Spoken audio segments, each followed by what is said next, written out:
नमस्कार। नेपाल टेलिभिजनको राति 8 बजेको समाचार बुलेटिनमा स्वागत छ। समाचारका साथ म पुष्पहरी क्याम्पा राई र म अनिता बिन्दु। सुरुमा प्रमुख समाचार।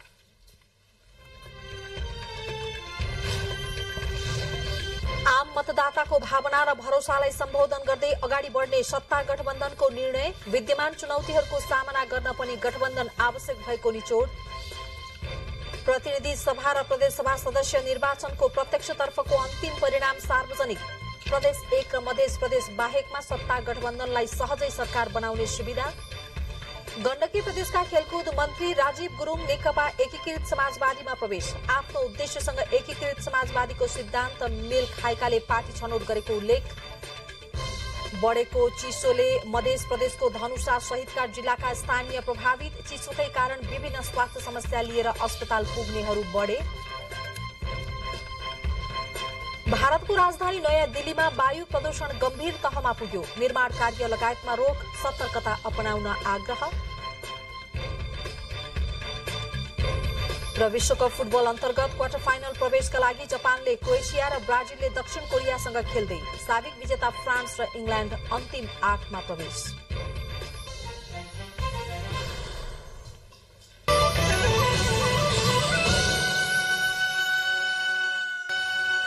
समाचार विस्तारमा। सत्ता गठबन्धन आबद्ध दलहरूले देश र जनताको हितलाई केन्द्रमा राखेर थप एकताबद्ध भई अगाडि बढ्ने निर्णय गरेका छन्। प्रधानमन्त्रीको सरकारी निवास बालुवाटारमा आज बसेको गठबन्धनको बैठकले आम मतदाताको भावना र भरोसालाई सम्बोधन गर्दै अगाडि बढ्ने निर्णय गरेको हो। बैठकपछि जारी गरिएको गठबन्धन आबद्ध दलका शीर्ष नेताहरूद्वारा हस्ताक्षरित विज्ञप्तिमा निर्वाचनको परिणामले वर्तमान गठबन्धनको आवश्यकता र सान्दर्भिकतालाई पुनः पुष्टि गरेको उल्लेख गरेको छ। 3 तहको निर्वाचन सफलतापूर्वक सम्पन्न गरी संविधानको रक्षा र लोकतन्त्रको सुदृढीकरण गर्दै मुलुकलाई राजनैतिक स्थायित्व र समृद्धिको दिशातर्फ उन्मुख गर्न सफल भएको निष्कर्ष पनि बैठकले निकालेको छ। मुलुकका सामु विद्यमान चुनौतीहरूको सामना गर्न पनि गठबन्धन आवश्यक भएको निचोड बैठकको रहेको संचार तथा सूचना प्रविधि मन्त्री ज्ञानेन्द्र बहादुर कार्कीले जानकारी दिनुभयो।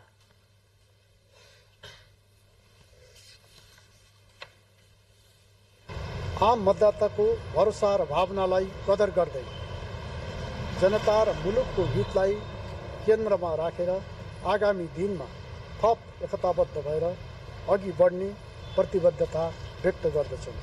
निर्वाचनमा अभिव्यक्त जनादेशले दिएको सन्देशलाई समेत हृदयङ्गम गर्दै हामी गम्भीर समीक्षाका साथ अगाडि बढ्नेछौँ।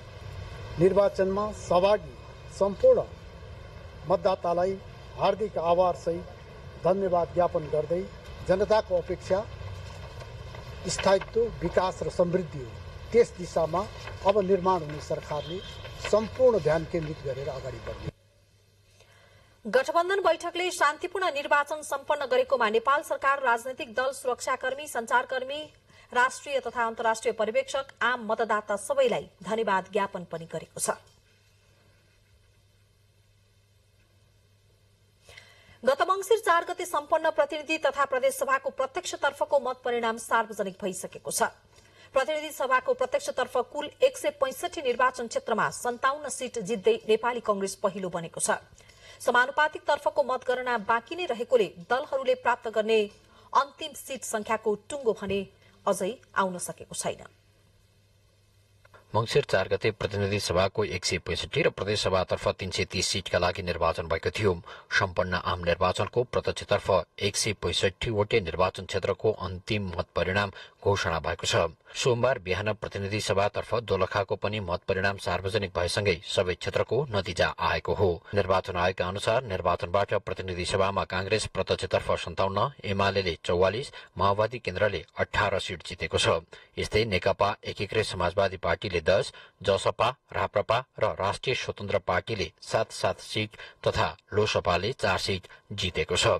त्यसैगरी नागरिक उन्मुक्ति पार्टीले 3 सीट जितेको छ भने राष्ट्रिय जनमोर्चा, नेमकिपा र जनमत पार्टीले 1-1 सीट जितेको निर्वाचन आयोगले जनाएको छ। यस्तै स्वतन्त्र उम्मेदवारी दिएर 5 जना निर्वाचित भएको पनि आयोगले जनाएको छ। 165 सीटकै नतिजा आइसकेको छ र हामीलाई चाहिँ प्राप्त सूचना अनुसार नेपाली कांग्रेसले 57 सीट, नेकपा एमाले 44, नेकपा माओवादी केन्द्रले 18, नेकपा एकीकृत समाजवादीले 10, जनता समाजवादी पार्टी नेपालले 7, राष्ट्रिय प्रजातन्त्र पार्टीले 7, राष्ट्रिय स्वतन्त्र पार्टीले 7, लोसपा नेपालले 4, नागरिक उन्मुक्ति पार्टीको 3, राष्ट्रिय जनमोर्चा, नेपाल मजदुर किसान पार्टी र जनमत पार्टीले 1-1 र स्वतन्त्र 5 गरी 165 को आगो छ भने अब प्रदेशतर्फ पनि सबै नतिजा आइसकेको छ। प्रतिनिधि सभासँगै प्रदेश सभाको प्रत्यक्षतर्फको मत परिणाम सार्वजनिक भइसकेको छ।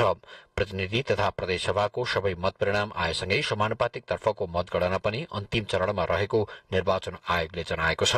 आयोगका अनुसार मंगलबारसम्म समानुपातिक तर्फको मतगणना सकिनेछ। प्रत्यक्ष र समानुपातिक तर्फको मतगणना आएसँगै आयोगले निर्वाचनको मत परिणाम यही मंसिर अन्तिमसम्ममा राष्ट्रपति समक्ष बुझाउने तयारी गरेको छ। अलि समय कम हुन्छ कि हामीलाई 26 पनि जस्तो लाग्छ। त्यसले गर्दा यसको अन्तिमसम्ममा अब हुन त अब मान्य आयुक्तज्यूहरूले केही हिसाब किताब गरेर केही बोल्नु भएको छ कि कुन्नी हैन। अब सरसर्ती मैले हेर्दा एउटा मेरो सामान्य यसको अन्तिमसम्म जान्छ कि जस्तो लाग्छ। आयोगले मत परिणाम राष्ट्रपति समक्ष बुझाएसँगै सरकार गठन प्रक्रिया शुरू हुनेछ। निर्वाचनको मत परिणाम आएसँगै दलहरू नयाँ सरकार गठन प्रक्रियामा जुटिसकेका छन्। प्रतिनिधि सभासँगै प्रदेश सभाको प्रत्यक्षतर्फको अन्तिम नतिजाको विश्लेषण गर्दा कुल 7 प्रदेश मध्ये प्रदेश नम्बर 1 र मधेस प्रदेश बाहेक अन्य प्रदेशमा सत्ता गठबन्धनले सहजै सरकार बनाउन अंकगणित पुग्ने देखिएको छ। यसअघि मधेस प्रदेश बाहेक अन्य प्रदेशमा सबैभन्दा बढ़ी प्रदेशसभा सदस्यमा विजयी भएको नेकपा एमाले सुदूरपश्चिम प्रदेशमा नागरिक उन्मुक्ति पार्टी भन्दा पछाडि परेको छ। यसैगरी मधेस प्रदेशमा पहिलो र दोस्रो दल बनेका मधेस केन्द्रित दल जनता समाजवादी पार्टी र लोकतान्त्रिक समाजवादी अहिले आधार इलाका मानिएको मधेस प्रदेशमा तेस्रो र चौथो दलमा खुम्चिएका छन्। प्रदेश सभातर्फको प्रत्यक्षतर्फको नतिजा विश्लेषण गर्दा यसअघि मध्य प्रदेश बाहेकका प्रदेशमा प्रत्यक्षतर्फ सबैभन्दा ठूलो दल बनेको नेकपा एमाले यसपटक जम्मा 2वटा प्रदेशमा मात्र आफूलाई शीर्ष स्थानमा राख्न सफल भएको छ। अन्य प्रदेशमा भने वर्चस्व गुमाएको छ। प्रत्यक्षतर्फ कुल 56 सीट संख्या रहेको प्रदेश 1 मा नेकपा एमाले प्रत्यक्षतर्फ 25 निर्वाचन क्षेत्रमा विजयी हुँदै पहिलो दल बनिरहँदा यसअघिको निर्वाचनमा भन्दा 11 सीट गुमाएको छ। यसअघिको निर्वाचनमा एमाले यस प्रदेशमा 36 निर्वाचन क्षेत्रमा विजयी बनेको थियो। अघिल्लो निर्वाचनमा भन्दा दोब्बर सीट संख्या ल्याउँदै नेपाली कांग्रेस यसपटक दोस्रो स्थानमा रहेको छ। अघिल्लो निर्वाचनमा 8 सीटमा खुम्चिएको नेपाली कांग्रेस यसपटक 17 सीटमा विजयी बनेको छ। माओवादी केन्द्रले यसअघिको निर्वाचनभन्दा 1 सीट कम ल्याएको छ। यसअघि 10वटा निर्वाचन क्षेत्रमा विजयी भएको माओवादी केन्द्र यसपटक 9वटा क्षेत्रमा विजयी बनेको छ। नेकपा एस र राप्रपाले 3-3 सीट जितेका छन्। यसअघि 1 सीट जितेको जसपाले प्रत्यक्षतर्फ यस प्रदेशमा सीट हात पार्न सकेन। यता मध्य प्रदेशमा भने यसअघि पहिलो र दोस्रो दल बनेका मधेस केन्द्रित दलहरू आफ्नो आधार इलाका मानिएको प्रदेशमै तेस्रो र चौथो शक्तिको रूपमा खुम्चिन पुगेका छन्। यसपटकको निर्वाचनमा जसपाले 9 सीट प्राप्त गरेको छ। अघिल्लो निर्वाचनमा जसपाले 20 सीटमा जित निकालेको थियो। त्यसैगरी यसअघिको निर्वाचनमा 15 सीट जितेको लोसपा यसपटक 7 सीटमा खुम्चिन पुगेको छ। यो प्रदेशमा एमाले पहिलो र कांग्रेस दोस्रो दल बनेका छन्। 5 निर्वाचन क्षेत्रमा जितेको जनमत पार्टी माओवादी केन्द्र भन्दा अगाडि रहेको छ।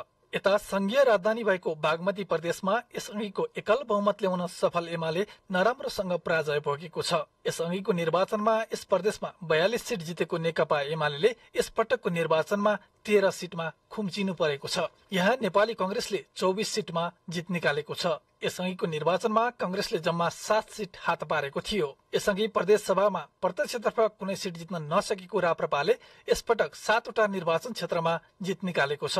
विवेकशील साझा नयाँ शक्ति प्रदेश सभाबाट बाहिरिँदै गर्दा नेमकिपा 1 सीटमा विजय हुँदै प्रदेश सभामा आफ्नो उपस्थिति सुनिश्चित गरेको छ। यता गण्डकी प्रदेशका 36 सीट मध्ये अघिल्लो पटक 6 सीटमा जित निकालेको नेपाली कांग्रेस यसपटकको निर्वाचनमा 18 सीटमा विजय बनेको छ। यसअघिको निर्वाचनमा 17 सीट जितेको नेकपा एमाले 12 सीटमा खुम्चिएको छ। यस्तै यसअघि 9 सीटमा जितेको माओवादी केन्द्र 4 सीटमा विजयी भएको छ। यसअघि 2वटा निर्वाचन क्षेत्रमा विजयी राष्ट्रिय जनमोर्चा प्रदेश सभाको प्रत्यक्षतर्फ 0 छ। प्रदेश सभाको प्रत्यक्षतर्फ 52 सीट रहेको लुम्बिनी प्रदेशमा यसअघि 28 सीट जितेको एमाले यसपटक भने 18 सीटमा खुम्चिएको छ। त्यस्तै यसअघि 7 सीट जितेको नेपाली कांग्रेस यसपटक 17 सीटमा विजय बनेको छ। यस प्रदेशमा जसपा र राप्रपा लोसपाले 2-2 सिट हात पारेका छन्। कर्णाली प्रदेशमा भने नेपाली कांग्रेस र नेकपा माओवादी केन्द्रले 9-9 सिट जितेका छन्। यस अघिको निर्वाचनमा कांग्रेस एकमात्र निर्वाचन क्षेत्रमा विजयी भएको थियो। यस अघिको निर्वाचनमा प्रदेशका 14 निर्वाचन क्षेत्रमा विजयी एमाले यसपटक भने 5 सिटमा चित्त बुझाउनु परेको छ। यस प्रदेशमा अन्य कुनै दलले प्रत्यक्षतर्फ जित हासिल गर्न सकेका छैनन्।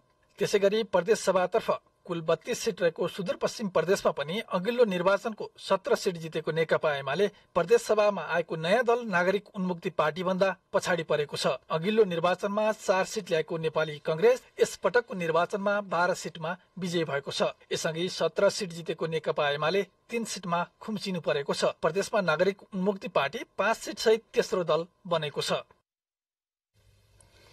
मतदाता शिक्षा प्रभावकारी नहुँदा कपिल वस्तुमा बदर मत संख्या अत्याधिक रहेको र कुल खसेको मतको 5.31% मत बदर भएको पाइएको छ।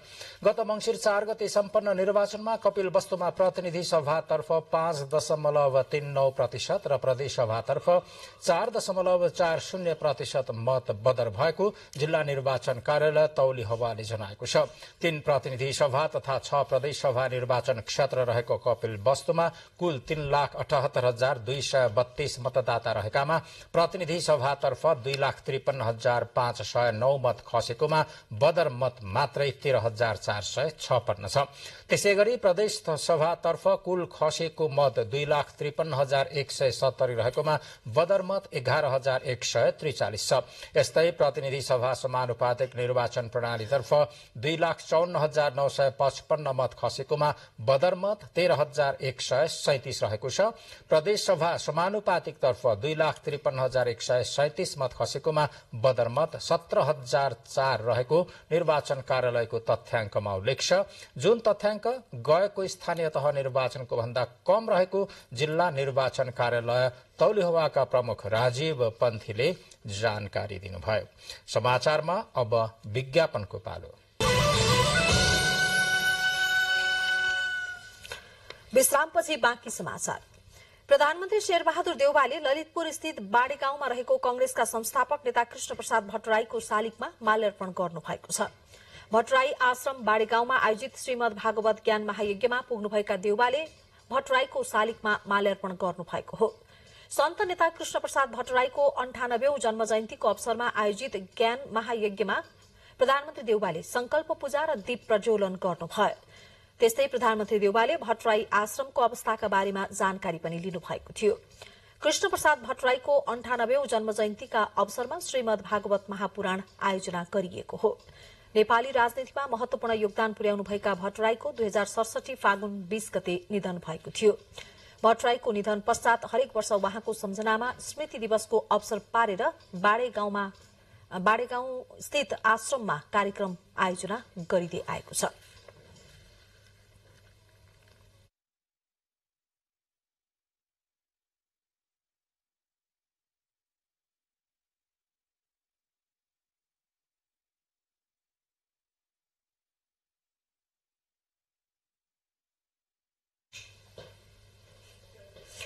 गण्डकी प्रदेशका युवा तथा खेलकुद मन्त्री राजीव गुरूङ दीपक मनाङे नेकपा एकीकृत समाजवादीमा प्रवेश गर्नु भएको छ। मनाङ प्रदेशसभा निर्वाचन क्षेत्र नम्बर 2 बाट प्रदेशसभा सदस्यमा स्वतन्त्र उम्मेद्वारी दिनुभएका मनाङे निर्विरोध निर्वाचित हुनुभएको थियो। उहाँलाई आज एकीकृत समाजवादीका अध्यक्ष माधव कुमार नेपालले पार्टी प्रवेश गराउनु भएको हो। आफ्नो उद्देश्य र एकीकृत समाजवादीको नीति सिद्धान्त र विचार मेल खाएकाले एकीकृत समाजवादी पार्टी छनौट गरी दल प्रवेश गरेको उहाँले जारी गर्नुभएको विज्ञप्तिमा उल्लेख छ। नेपाल भारतका अधिकारीहरूको समन्वयात्मक बैठक दार्चुलामा बसेको छ। भारतले महाकाली नदीमा निर्माण गरिरहेको पक्के तटबन्धबारे विवाद भएपछि दुई देशबीचको समन्वयात्मक बैठक बसेको हो। बैठकमा दुवैतर्फ क्षति नहुने गरी तटबन्ध निर्माण गर्ने सहमति भएको दार्चुलाका प्रमुख जिल्ला अधिकारी दीर्घराज उपाध्यायले जानकारी दिनुभयो। यस्तै सीमा क्षेत्रमा गरिने कार्यबारे प्रशासनलाई जानकारी गराएर मात्रै सञ्चालन गर्ने सहमति भएको पनि उहाँले बताउनुभयो। अर्कोतर्फ क्षति नहुने गरी हुनुपर्छ र नदीको बहाव कुनै पनि हालतमा परिवर्तन गर्ने गरी काम हुनु हुँदैन भन्ने नै हाम्रो मेजर कन्सर्न हो। हामी त्यही तरिकाले नै हाम्रो काउन्टर पार्टसँग त्यहाँको स्थानीय प्रशासनसँग समन्वय गरिरहेका हुन्छौँ।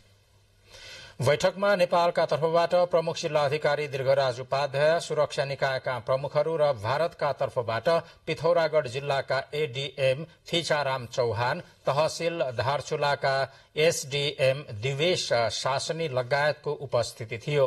भारतले महाकाली पारी नदीको धार परिवर्तन हुने गरी तटबन्ध निर्माण गरिरहेको भन्दै बंगा बगरका स्थानीयले हिजो ढुंगा मुड़ा गर्नुका साथै सीमा पुल बन्द समेत गरेका थिए। दुवै देशका स्थानीय बीच ढुंगा मुड़ा हुँदा 2 जना नेपाली नागरिक घाइते पनि भएका थिए। पछिल्लो केही दिनदेखि देशभर चिसो क्रमशः बढ्दो क्रममा रहेको छ। चिसो बढेसँगै विशेष गरी हिमाली जिल्लाहरूमा जनजीवन प्रभावित हुन थालेको छ। यसैगरी मध्य प्रदेशका विभिन्न जिल्लामा पनि चिसोले सर्वसाधारणमा विभिन्न स्वास्थ्य समस्या देखिएको छ। केही दिन यतादेखि तराई मधेसमा चिसोका कारण प्रादेशिक अस्पताल जनकपुर धाममा उपचारका लागि जाने बिरामीको चाप बढ्न थालेको छ। ग्रामीण भेगका सर्वसाधारण मानिसमा जनचेतनाको कमीका कारण खानपानका साथै न्यानो लुगा नलगाउने र बेलैमा अस्पताल नजाने गरेकाले बान्ता हुने, टाउको र पेट दुख्ने, ज्वरो आउने र बालबालिका, वृद्ध तथा निर्धनहरू बढी बिरामी भई उपचारका लागि अस्पताल जाने गरेको अस्पतालका मेडिकल सुपरिन्टेन्डेन्ट डाक्टर प्रमोद यादवले बताउनु भएको छ।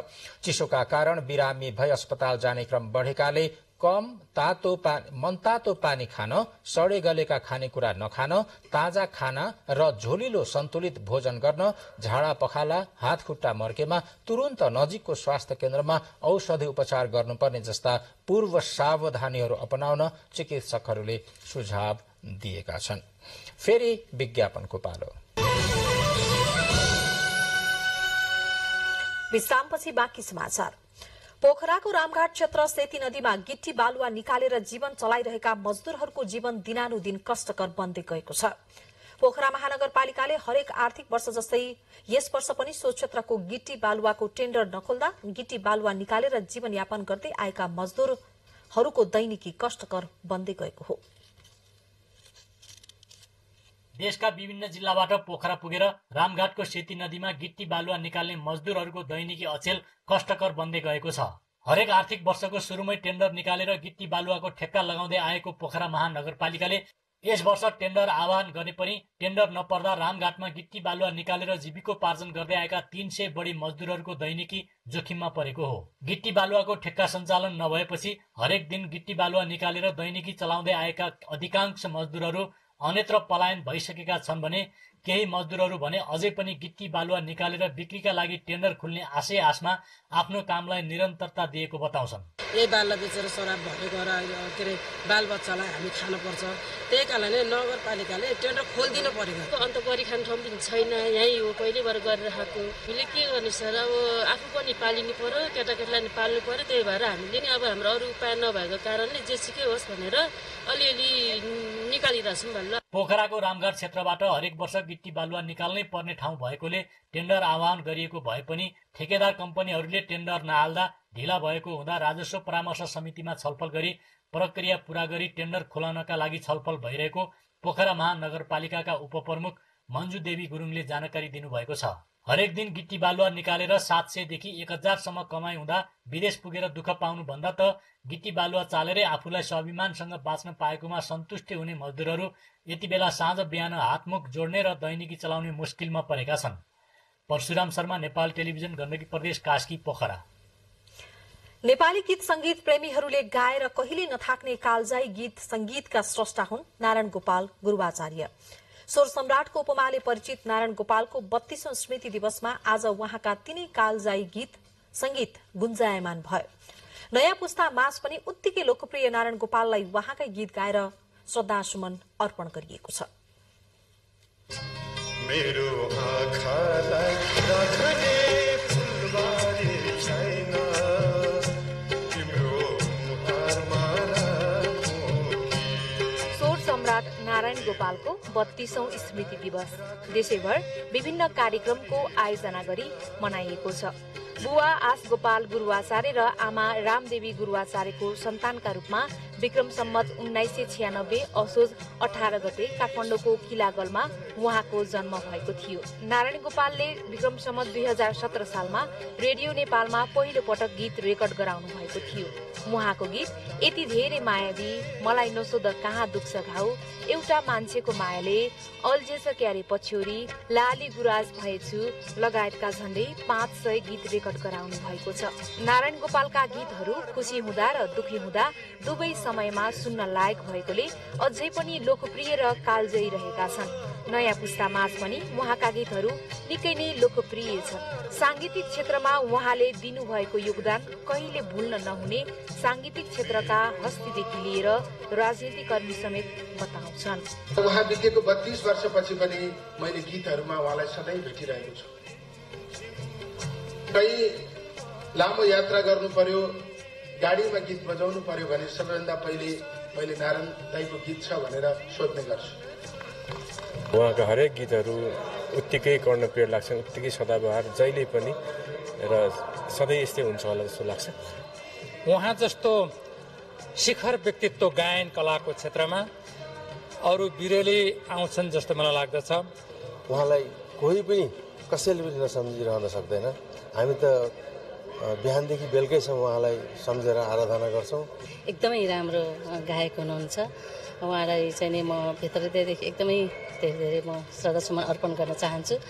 यसैबीच नारायण गोपाल संगीत कोषले नारायण गोपालको स्मृति दिवसको अवसरमा 2 संगीत कर्मीलाई सम्मान गरेको छ। कोषले गीतकार राजेन्द्र थापा र संगीतकार प्रकाश गुरुङलाई सम्मान गरिएको हो।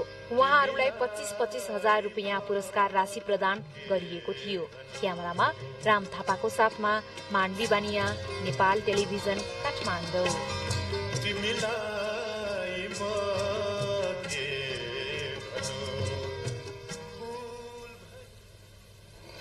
बुटवल उपमहानगरपालिकामा जग्गाको कित्ताकाट खुलेको छ। उपमहानगरको कार्यपालिका बैठकले जग्गा वर्गीकरण सम्बन्धी प्रतिवेदन स्वीकृत गरेसँगै जग्गा कित्ताकाट गर्ने बाटो खुलेको हो। जग्गा वर्गीकरण सम्बन्धी प्रतिवेदन स्वीकृत गर्ने स्थानीय भू उपयोग परिषदको निर्णयलाई आज कार्यपालिका बैठकले अनुमोदन गरेको बुटवल उपमहानगरपालिकाका प्रवक्ता शिव राणाले बताउनुभयो। कृषि क्षेत्र कायम राख्न इच्छुक स्थानीयलाई पुनर्विचारका लागि निवेदन पेश गर्न आह्वान गर्दा कुनै पनि निवेदन नपरेपछि वडा नम्बर 19 लाई पनि गैर कृषि क्षेत्र कायम गर्ने निर्णय गरेको प्रवक्ता शिव राणाले बताउनुभयो। हाल स्वीकृत प्रतिवेदन र कार्यपालिकाको निर्णय सहितको सम्पूर्ण विवरण नापी विभाग, प्रदेश भू उपयोग परिषद र संघीय भू उपयोग परिषदमा पठाइने भएको छ। स्थानीय तहले भू उपयोग परिषद खडा गरी त्यसकै निर्णयका आधारमा जग्गाको विशेषता अनुसार 10 वर्गमा बाँड्न सकिने भू उपयोग नियमावली 2079 मा उल्लेख छ। जग्गाको वर्गीकरण गरेर मात्रै कित्ताकाट खोल्न भूमि व्यवस्था, सहकारी तथा गरीबी निवारण मन्त्रालयको निर्देशनपछि उपमहानगरले सो प्रक्रिया अघि बढाएको थियो। सरकारले गत जेठमा जारी गरेको भू उपयोग नियमावलीमा वर्गीकरणपछि मात्रै जग्गा कित्ताकाट गर्न सकिने व्यवस्था रहेको छ। नवलपरासीमा खेतीयोग्य मध्ये 80% माटोको गुणस्तर बिग्रदो क्रममा रहेको देखिएको छ। तत्कालै सुधारको काम नगरे माटो बन्जर बन्दै जाने खतरा विज्ञहरूले औल्याएका छन्। सुनवल 9 की प्रेमकला चौधरीको खेतमा यस वर्ष धान खासै फलेन। बालीको हेरविचार र मलको राम्रै प्रयोग गरे पनि धान सुक्दै गएपछि उत्पादनमा पनि गिरावट आयो। माटोको गुणस्तर परीक्षणको विषयमा जानकारी नभए पनि विश्व माटो दिवसको अवसरमा गरिएको परीक्षणले बल्ल उहाँलाई माटोको उत्पादकत्व घट्दै गएको थाहा भयो। पहिला जम्मै धानहरू सुकेथ्यो, मलहरू हालेकै थिए। पहिला थाहै थिएन, अहिले उपचार गराएछु। कृषि चुन अब हाल्न भन्नुभएछ, अब हाल्छु। पछिल्लो 1 वर्षमा जिल्लाका 7 स्थानीय तहमा गरिएको परीक्षणमा जिल्लाको खेतीयोग्य जमिन मध्ये 80% माटोको गुणस्तर बिग्रिएको छ। अम्लीय र क्षारीयपनले माटोको उत्पादकत्व घट्दै गएको हो। 75 देखि 80% माटो चाहिँ बिग्रेको पाएका छौं, जसमा चाहिँ लगभग 50-55% चाहिँ क्षारीय र बाँकी 20-25% अम्लीय र लगभग 20 देखि 25% माटो मात्रै के छ भन्दाखेरि तटस्थ रेन्जमा रहेको छ। माटो बिग्रनुको प्रमुख कारण बढ्दो रासायनिक मलको प्रयोग नै हो। विशेष गरी तराईका जिल्लाहरूमा रासायनिक मलमा मात्रै भर पर्दा माटो बिस्तारै बन्जर बन्दै गएको कृषि विज्ञहरूको भनाइ छ। यसबाट बच्न प्राङ्गारिक मलको प्रयोग, बाली चक्रको आधारमा खेती गर्ने लगायतका उपाय अपनाउनु पर्ने हुन्छ। प्राङ्गारिक मलहरू पर्याप्त मात्रामा प्रयोग गर्यो भने, हरियो मलहरूको जस्तो ढैँचाको मुखको खेती गर्यो भने माटोलाई हामीले विस्तारीय क्षारीयताबाट तटस्थतिर ल्याउन सक्छ। नवलपरासीमा मुख्य गरी धान, गहुँ, तोरी, केरा, उखुको खेती हुन्छ। खेती पूर्व माटो परीक्षण नगर्ने र परीक्षण गरे पनि माटोको गुणस्तर सुधारमा ध्यान नदिँदा पछिल्ला केही वर्षदेखि उत्पादन उल्लेख्य रूपमा बढ्न सकेको छैन। विकास अधिकारी, नेपाल टेलिभिजन, पश्चिम नवलपरासी। दक्षिण झापाका विभिन्न नदीका पुलहरू समयमा नबन्दा वर्षौंदेखि बाँसको अस्थायी पुलमा हिँडेको पैसा तिर्नुपर्ने समस्या अझै पनि अन्त्य हुन सकेको छैन। बर्खामा डुङ्गा र हिउँदमा बाँसको पुलमा हिँड्दा दैनिक पैसा तिर्नुपर्ने बाध्यता कहिले हट्छ भन्ने प्रश्न यात्रुले बारम्बार गरेका छन्। पुलको मुनि अर्को पुल लगाउनुपर्छ भन्दा अनौठो लाग्न सक्छ, तर दक्षिणी झापामा वर्षौंदेखि यस्तै दृश्य देख्न पाइन्छ। अझै रोचक त के छ भने पुलमा हिँडेको समेत पैसा तिर्नुपर्छ। गाउँपालिकाले ठेक्का लगाएपछि आफूहरूले पैसा असुल गर्दै आएको पुल रेख्दै गर्दै आउनुभएका मोहनदेव शर्माले बताउनु भयो। हामी गाउँपालिकालाई 1.5 लाख रुपियाँ तिरेको छ सल्याना। बाइकको 50 रुपियाँ तोकेको छ, साइकल 20 रुपियाँ अनि हिँडेर जानेलाई 10 रुपियाँ। हिउँदो मौसम लागेसँगै दक्षिणी झापामा खोला नालामा बाँसका अस्थायी पुलहरू थाप्ने गरिन्छ। बहुप्रतीक्षित हुलाकी सड़कमा पर्ने कन्काई, बेरिङ, रतुवा लगायतका नदी तथा खोलामा पक्की पुल नबनेपछि वर्षेनी अस्थायी पुल थाप्ने र पैसा लिने गरेको यात्रुहरूले बताएका छन्। हामीलाई त्यो कहाँबाट ल्याउन, मागेर ल्याउन हुँदैन, किनेर ल्याएको छ, त्यही लागि हामी कसरी पैसा उठाइरहेको छु। त्यसरी हामी जाँदैछौँ पैसा तिरेर। कति वर्षदेखि हामीले दुःख पाइरहेछौँ, आउन जान हामीलाई वर्षौंदेखि गाह्रो भइरहेछ। झापाका यी ठूला नदी तथा खोलामा पुल बन्न थालेको 10 वर्ष नागेको छ, तर पुल निर्माण कार्य सम्पन्न नहुँदा पुस्तौंदेखि लगाउँदै आएको ठेक्कालाई आफूहरूले पनि निरन्तरता दिएको गौरीगञ्ज गाउँपालिकाकी अध्यक्ष फुलवती राजवंशीले बताउनु भयो। गाउँपालिका भरेको खोलालाई तोकेर जस्तै 1,50,000 मा चाहिँ ठेक्का लगाएको छ। जुन खोलामा डुङ्गा सञ्चालन हुन्छ त्यसमा सबै खोलामा त जरुरी छैन। हालै सम्पन्न निर्वाचनमा समेत यी पुलहरूले भोट माग्ने भाँडोको काम गरे। यसपटक भने जसरी पनि पुल पूरा गर्ने नेताहरूले जनता समक्ष प्रतिबद्धता समेत गरेका छन्। तर फेरि अर्को निर्वाचनमा भोटकै नारा मात्र त नबन्ला भन्ने आशंका स्थानीय बासिन्दाले गर्दै आएका छन्। डिकेश लामा, नेपाल टेलिभिजन, प्रदेश नम्बर 1, झापा। बुलेटिनमा प्रमुख समाचारहरू फेरि एकपटक। आम मतदाताको भावना र भरोसालाई सम्बोधन गर्दै अघि बढ्ने सत्ता गठबन्धनको निर्णय, विद्यमान चुनौतीको सामना गर्न पनि गठबन्धन आवश्यक भएको निचोड। प्रतिनिधि सभा र प्रदेश सभा सदस्य निर्वाचनको प्रत्यक्षतर्फको अन्तिम परिणाम सार्वजनिक। प्रदेश 1 र मधेस प्रदेश बाहेकमा सत्ता गठबन्धनलाई सहजै सरकार बनाउने सुविधा। गण्डकी प्रदेशका खेलकुद मन्त्री राजीव गुरुङ नेकपा एकीकृत समाजवादीमा प्रवेश। आफ्नो उद्देश्यसँग समाजवादीको सिद्धान्त मेल खाएकाले पार्टी छनौट गरेको उल्लेख। बढेको चिसोले मधेस प्रदेशको धनुषा सहितका जिल्लामा स्थानीय प्रभावित। चिसोकै कारण विभिन्न स्वास्थ्य समस्या लिएर अस्पताल पुग्नेहरू बढे। भारतको राजधानी नयाँ दिल्लीमा वायु प्रदूषण गम्भीर तहमा पुग्यो। निर्माण कार्य लगायतमा रोक, सतर्कता अपनाउन आग्रह। र विश्वकप फुटबल अन्तर्गत क्वार्टर फाइनल प्रवेशका लागि जापानले क्रोएसियासँग र ब्राजिलले दक्षिण कोरियासँग खेल्दै साबिक विजेता फ्रान्स र इङ्ग्ल्यान्ड अन्तिम 8 मा प्रवेश। सरोकारवालाले नेपालका महिला पत्रकारहरू कार्यक्षेत्रमा सुरक्षित नभएको विचार व्यक्त गरेका छन्। संचालिका समूहले आयोजना गरेको महिला पत्रकारमाथि हुने शारीरिक तथा अनलाइन हिंसा सम्बन्धी कार्यशाला गोष्ठीमा बोल्दै वक्ताहरूले महिला पत्रकारहरू कार्यस्थलमै हिंसा भोगिरहेको विचार व्यक्त गरेका छन्। पछिल्लो समय नेपालका महिला पत्रकारहरू शारीरिक लगायत अनलाइनबाट हुने डिजिटल हिंसाबाट बढ़ी पीड़ित भएको गुनासो आउने गरेको सरोकारवालाहरूको भनाइ छ। कार्यक्रममा संचार सचिव डाक्टर वैकुण्ठ अर्यालले अनलाइन माध्यमबाट हुने डिजिटल हिंसा न्यूनीकरणका लागि सबै सम्बन्धी सम्बन्धित सरकारवाला संघ संस्थाले निर्देशिका तयार पारी त्यसको कार्यान्वयनको लागि सरकार पछि नहट्ने धारणा व्यक्त गर्नुभयो।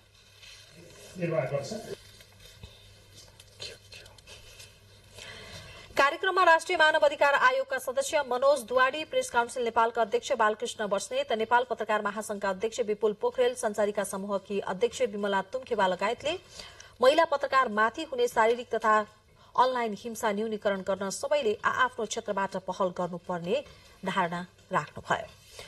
तत्कालीन नेकपा माओवादी जनमुक्ति सेनाको 7 नम्बर डिभिजन मुख्यालय रहेको कैलालीको तालबन्द क्षेत्र हाल खण्डहरमा परिणत भएको छ। सदुपयोग हुन नसक्दा कैलालीको मोहन्याल गाउँपालिका र गौरीगंगा नगरपालिकाको चुरे पहाड़ स्थित तालबन्दमा करोड़ौं लगानीमा जनमुक्ति सेनालाई बसाउन बनाइएका संरचनाहरू खण्डहरमा परिणत भएको हो।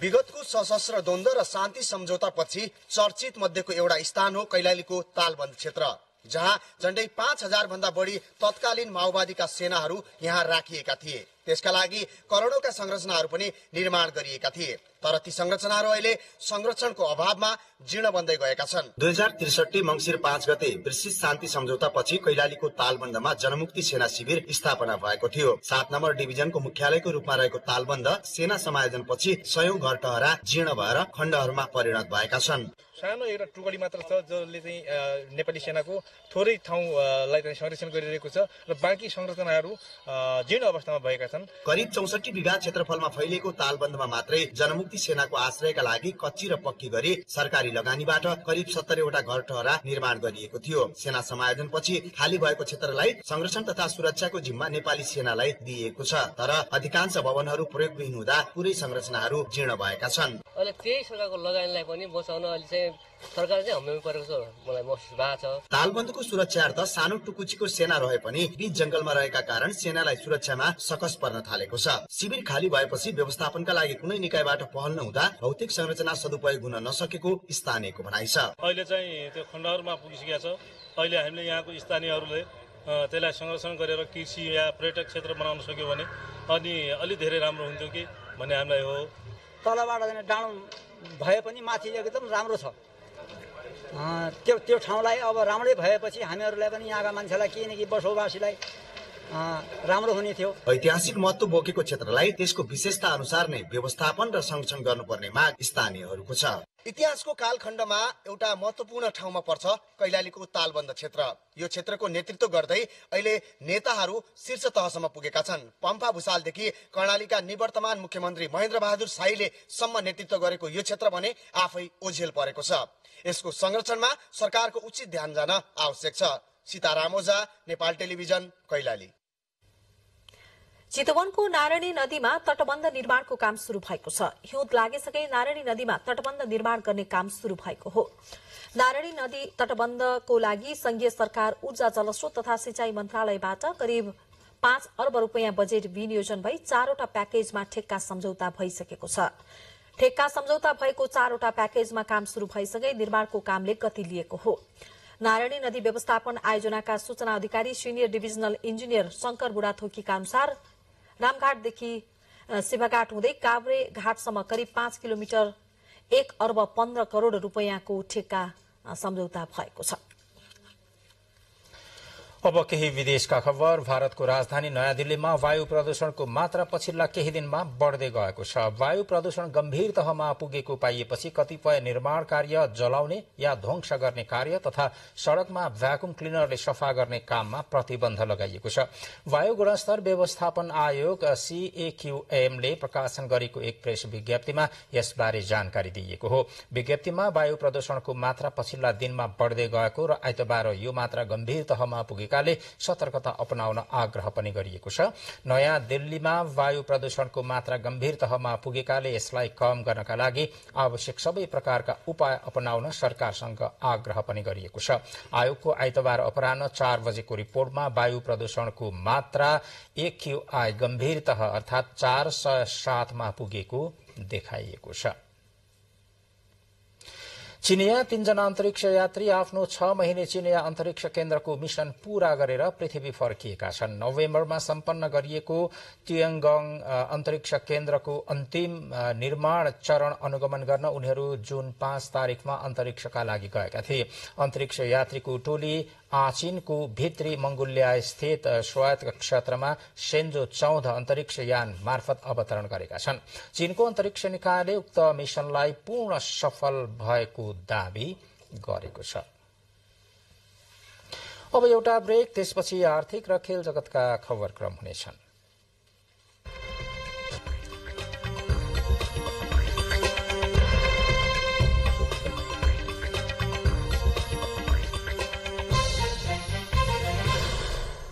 अब आर्थिक समाचार।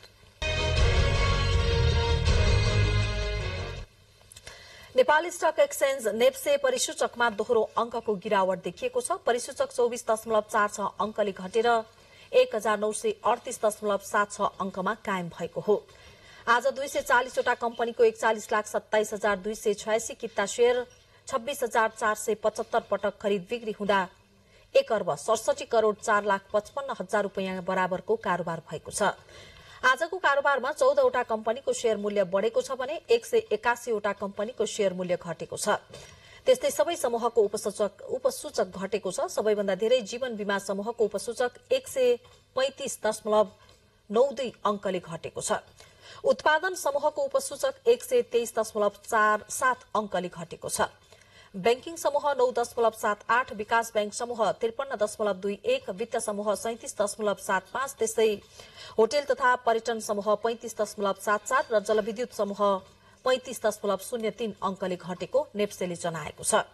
यसैगरी लघुवित्त, निर्जीवन बीमा, व्यापार तथा लगानी समूह पनि ओह्रालो लागेको छ। आर्थिकपछि अब खेलकुद समाचारको पालो।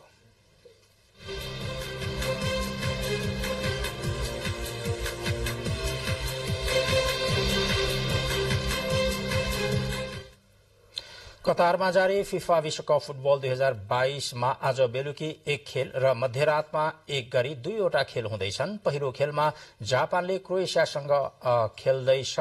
गत संस्करणमा फ्रान्ससँग फाइनलमा पराजित भएको क्रोएसिया यो पटक विश्वकपको आकर्षण बनेको छ। जापान समूह ई बाट विजेता र क्रोएसिया समूह एफ बाट उपविजेता बन्दै नकआउट चरण पुगेका हुन्। यी दुवै राष्ट्र कागजमा बराबरी देखिएका छन्। त्यसैगरी मध्यरात 1:15 बजे ब्राजिलले दक्षिण कोरियासँग खेल्ने तालिका रहेको छ। विश्वकपको सर्वाधिक सफल राष्ट्र ब्राजिल 6औं पटक विश्वकपको उपाधि उचाल्ने लक्ष्यमा रहेको छ। यसअघि साविक विजेता फ्रान्स र उपाधि दावेदार इंग्ल्याण्ड क्वार्टर फाइनल प्रवेश गरिसकेका छन्। विश्वकप अन्तर्गत आज बिहान भएको खेलमा उपाधि दावेदार इंग्ल्याण्डले अफ्रिकी राष्ट्र सेनेगललाई 3-0 गोलको शानदार जित निकाल्दै अन्तिम 8मा पुगेको हो। अब क्वार्टर फाइनलमा इंग्ल्याण्डले साविक विजेता फ्रान्सको सामना गर्नेछ। माध्यम मार्फत सबैभन्दा धेरै प्रत्यक्ष प्रसारण पनि फुटबलकै हुने गर्दछ।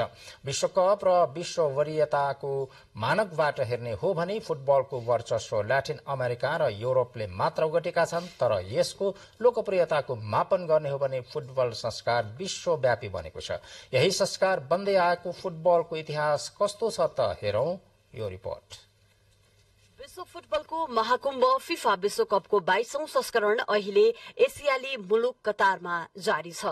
एक महिनासम्म चल्ने विश्वकपमा विश्व फुटबल महासंघमा आबद्ध 210 राष्ट्रबाट छनौट भएर आएका 32 टोलीले आफ्नो फुटबल कला प्रदर्शन गर्दैछन्। विश्वकपको लोकप्रियतासँगै यसको इतिहासको कथा पनि निकै रोचक छ।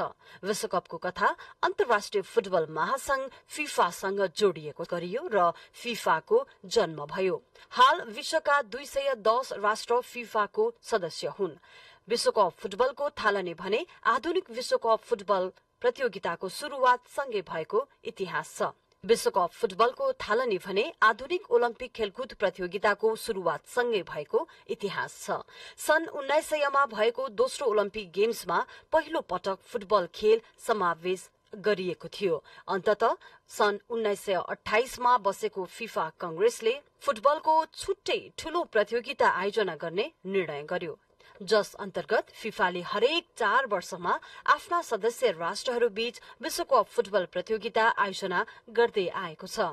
पहिलो पटक सन् 1929 को फिफा कंग्रेसमा विश्वकप आयोजनाको जिम्मेवारी उरुग्वेलाई प्रदान तारिकसम्म सञ्चालन गर्यो। फ्रान्स र मेक्सिको बीच विश्वकपको पहिलो औपचारिक उद्घाटन खेल भएको थियो।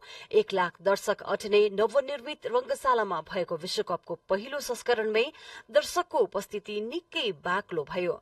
पहिलो विश्वकप आयोजना हुँदा फिफा सदस्य राष्ट्रको संख्या जम्मा 41 थियो। तसर्थ पहिलो विश्वकपमा 13 राष्ट्रले मात्र भाग लिएका थिए। फाइनलमा आयोजक उरुग्वेले अर्जेन्टिनालाई 4-2 गोल अन्तरले हराउँदै उपाधि जित्यो। त्यसैले पनि दोस्रो विश्वकपमा सहभागी देशको संख्या धेरै भएकाले उनीहरू बीच छनौट प्रतियोगिता नै गराइएको थियो। विस्तारै सदस्य संख्या र खेलको स्तर बढ्दै गएकाले सन् 1982 को 12औं विश्वकपदेखि यसलाई बढ़ाएर 24 राष्ट्र पुर्याइयो। विश्वकपमा भाग लिन चाहने राष्ट्रको संख्या छनौट हुने राष्ट्रको संख्या 32 पुर्याएको हो। यही गौरवमय र विश्व प्रतिष्ठित प्रतियोगिताको उपाधि जित्न विभिन्न राष्ट्रहरू अन्तिम कसरतमा अहिले लागि परेका छन्।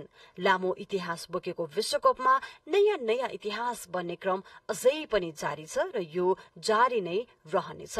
प्रिया लक्ष्मी कार्की, नेपाल टेलिभिजन।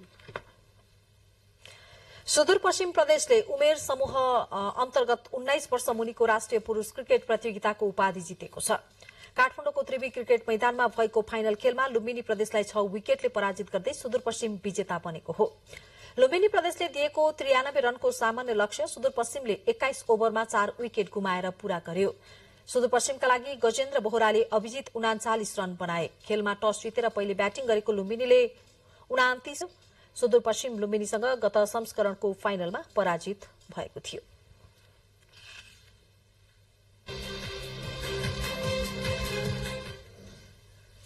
अब मौसम सम्बन्धी जानकारी। प्रदेश नम्बर 1 र गण्डकी प्रदेशको पहाड़ी भूभाग लगायत लुम्बिनी प्रदेशमा आज राति आंशिक बदली रही बाँकी भूभागमा मौसम सामान्यतया सफा रहने मौसम पूर्व अनुमान महाशाखाले जनाएको छ। काठमाडौँमा आज रातिको न्यूनतम तापक्रम 6 र 8 तथा भोलि दिउँसोको अधिकतम तापक्रम 19 र 21 डिग्री सेल्सियस बीच रहने अनुमान गरिएको छ। अब मौसम सम्बन्धी थप विवरण।